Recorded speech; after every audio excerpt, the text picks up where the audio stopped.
Olá, pessoal! O Momento Papo de Mãe está no ar. Desta vez, o tema é endometriose, que atinge mais de 6 milhões de mulheres no Brasil. A doença pode ser, inclusive, causa de infertilidade. Provoca dores, desconforto e precisa ser tratada. Em alguns casos, a indicação é de cirurgia. No programa de hoje, vamos falar sobre as causas e os tratamentos. E para este papo, nós convidamos o doutor Maurício Abrão, ginecologista e obstetra especializado em endometriose, e a Caroline, mãe da Bárbara, de 2 anos e 5 meses. Caroline, quando você descobriu que tinha endometriose? Eu descobri em 2009, eu já tinha meus 30, 31 anos, depois de sofrer 18 anos com as dores severas, né? Com as cólicas que foram aumentando conforme passavam-se os anos, até que ter que ser internada para tomar Buscopan na veia ou alguma coisa durante as crises de dor, né? Uhum. E também então, quando demorou, e eu já estava com uma dispareunia muito profunda, quase evoluindo para um vaginismo já. O que é dispareunia? Que é a dor durante as relações sexuais, né? Que a minha estava tardia também, que tinha as dores depois, após as relações, por conta dessas da endometriose dores. Avançada. Exatamente. Já. Doutor Maurício, o principal sintoma da endometriose é cólica forte? São 6 principais sinais e sintomas da doença. A cólica menstrual é um dos principais. A dor na relação sexual, que nem a Caroline falou, é um outro sintoma importante, geralmente quando o pênis encosta no fundo da vagina. Dor entre as menstruações é um terceiro sintoma. Dor para evacuar e para urinar durante as menstruações também são sintomas relevantes. E, além disso, a questão da infertilidade. Hoje, a endometriose é considerada uma das principais causas, se não a principal causa de infertilidade feminina. Nossa, doutor. E por que demora tanto tempo? É comum o que aconteceu com a Caroline de demorar para fechar o diagnóstico? E por quê? Infelizmente, sim. Na verdade, nós mesmos publicamos um trabalho, alguns anos atrás, mostrando que o tempo entre o começo dos sintomas e o diagnóstico da doença, ele varia, por volta de 7 anos, mas quando esse sintoma começa, quando a mulher ela tem menos de 20 anos de idade, ele é de por volta de 12 anos. Nossa. Isso acontece porque a mulher demora para procurar o médico por causa disso, ou muitas vezes porque o médico demora para pensar na doença. A endometriose já pode começar na adolescência? Pode sim, Mariana. E um detalhe interessante, 40% a 50% das adolescentes que têm cólica incapacitante, ou seja, aquela cólica que precisa parar de fazer as atividades, podem ter endometriose. Porque antigamente a gente ouvia assim, ter cólica é normal, faz parte, mas não é normal. Essa cólica incapacitante que você falou, que a adolescente vai deixar de fazer as coisas, não é para ter, né, doutor? Não é para ter, não deve ter. Aquele conceito de que a cólica, depois que casar, passa, é um conceito do passado. E o que a gente costuma fazer hoje é quantificar a dor, né? E uma das formas de quantificar é a gente ver de 0 a 10, quando tem mais que 7, o impacto na qualidade de vida é maior e, obviamente, a consequência é pior também. E, Caroline, você teve dificuldade para engravidar por causa da endometriose? Não, na verdade, eu estava com baixíssima ovulação, né? Praticamente quase 0. Então, optamos pela FIV, e eu fiz a FIV, eu tive o único... a fertilização.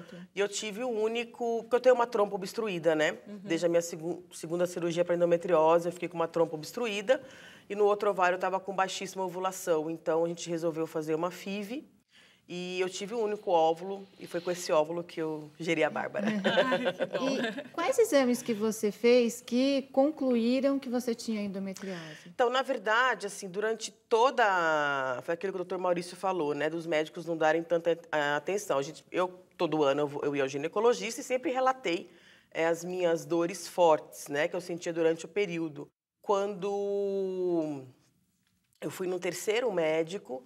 E ele escutou, né, as minhas queixas, né, que é a principal, e aí ele pediu, além de exame físico que ele fez, ele pediu uma ressonância complementar e foi onde detectou a endometriose.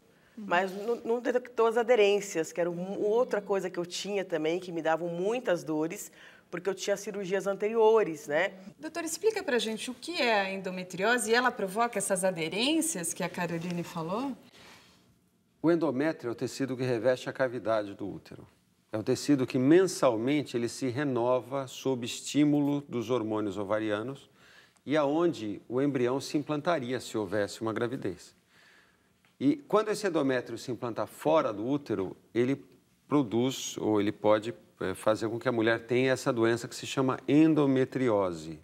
É uma doença que pode se implantar na cavidade abdominal, no tecido que reveste a cavidade abdominal, pode se implantar nos ovários ou pode se implantar profundamente, que é a principal preocupação quando se fala em endometriose, que é a endometriose profunda, que pode comprometer intestino, ligamentos, bexiga, enfim, é a principal causa de dor e também de infertilidade. É muito sério tudo isso. No próximo bloco, nós vamos falar mais sobre o tratamento. O Momento Papo de Mãe já volta.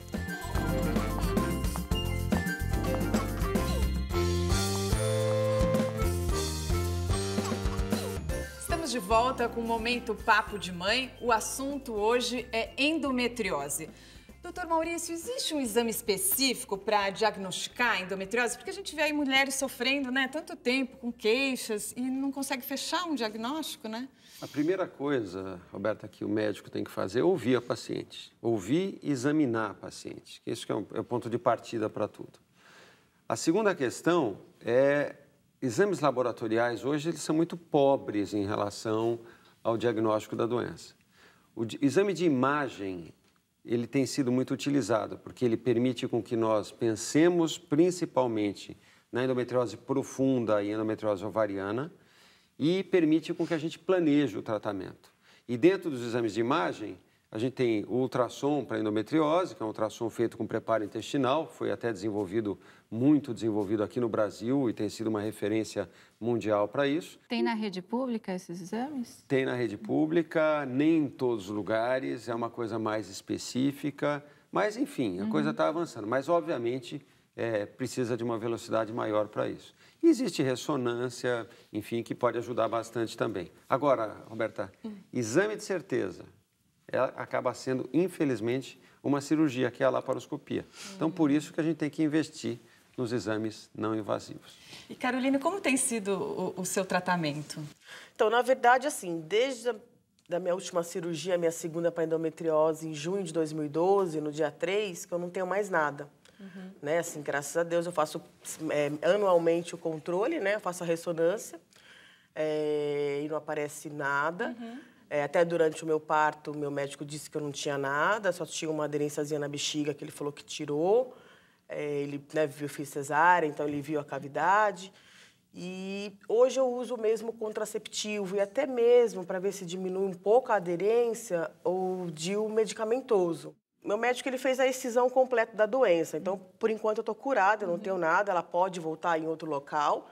Né? Contei uma história agora de uma leitora que ficou 9 anos curada e voltou num outro lugar, né? Acho que é por isso que a endometriose é enigmática ainda, né? Ela não aparece os focos todos de uma vez só. Mas tratando dá para ter qualidade de vida, dá para ficar sem os sintomas? Você está sem sintomas? É o que a gente discute no blog, né? O que seria a cura? Sem sintomas e sem focos? Então, eu tô com as duas curas. Eu escrevi um post sobre isso agora em junho, comemorando os meus 5 anos, né? Qual é o seu blog, Carolina? O A Endometriose e Eu. E, então, a gente fala muito isso também com os nossos especialistas. Então, eu tô sem os dois. Então, eu tô com as duas... Eu brinco, eu tô com as duas curas. Mas tem gente que tem muita dor, opera, fica melhor. E mesmo com um ou outro foco, não tem dor nenhuma. E outras fica sem dor e sem focos. E outra questão, né, que eu acho que preocupa muitas mulheres é essa coisa da infertilidade, né? Que é o que o doutor Maurício falou, que acaba sendo a principal até causa de infertilidade. Você consegue ter filho, né? É importante lembrar que a endometriose não é sinônimo de infertilidade. Ela dificulta, como o doutor Maurício falou. Né, uma das principais, mas isso não significa que você tem endometriose que não vai ter filho. A gente tem muitas mulheres com endometriose que têm filhos, né, doutor? Com certeza, isso pode ser corrigido desde se tratando a doença, às vezes uma cirurgia bem feita é suficiente para melhorar as condições para ela engravidar. Mas existem técnicas de reprodução assistida, né? Desde uma indução de ovulação, mas principalmente fertilização in vitro, que podem ser muito úteis. Quer dizer, não necessariamente ela precisa fazer um tratamento de fertilidade, só tratar a endometriose já pode ajudar a engravidar, é isso? Muitas vezes, sim. E o tratamento é sempre cirúrgico, doutor? O tratamento clínico, Mariana, ele trata o sintoma. A cirurgia trata a doença. Então, às vezes, a estratégia é tratar o sintoma e acompanhar a doença. Mas aquele conceito de que remédio diminui a doença é um conceito que não se aceita mais no mundo inteiro. E a cirurgia acaba sendo um pouco mais resolutiva, que é o caso da Caroline, que ela comentou. E tem alguma prevenção para a endometriose? Prevenção é qualidade de vida. Prevenção, exercício físico, prevenção... Quer dizer, não existe uma forma específica, comprovada, que a gente possa falar, olha, tome pílula que você vai prevenir da sua doença. Não existe. Quer dizer, cogita-se, é até um pouco temerário, que às vezes a mulher que usa pílula, ela diminui os sintomas, às vezes a doença está crescendo. Aconteceu comigo, aconteceu comigo. Né? Então, isso é uma coisa importante. Chegou o momento da participação de quem nos assiste. A Edinalva Ribeiro, de Londrina, Paraná, fez a seguinte pergunta. Gostaria de saber quais as causas da endometriose. Eu fiz um parto normal, porém houve uma demora e também foi deixado resto de placenta. Bom, foi o que me informaram no hospital e com isso eu fiquei com essa infecção. Ela chama a infecção de endometriose, olha. Isso acontece mesmo? Doutor, pode explicar para ela? Edinalva, uma coisa importante. Endometrite é diferente de endometriose. Endometrite é uma inflamação no endométrio, muitas vezes porque fica um resto de placenta, enfim. Isso não tem nada a ver com endometriose, que é quando o endométrio se implanta fora do útero por várias causas. Muitas menstruações, e alteração do sistema imunológico. Então, são questões diferentes e que devem ser tratadas de formas diferentes também.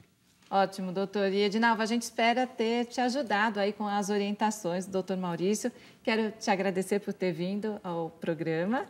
Obrigado, Mariana. Obrigado, Roberta. Foi ótimo estar aqui com vocês de novo. Tem um site, doutor, para deixar para quem quiser saber mais informações?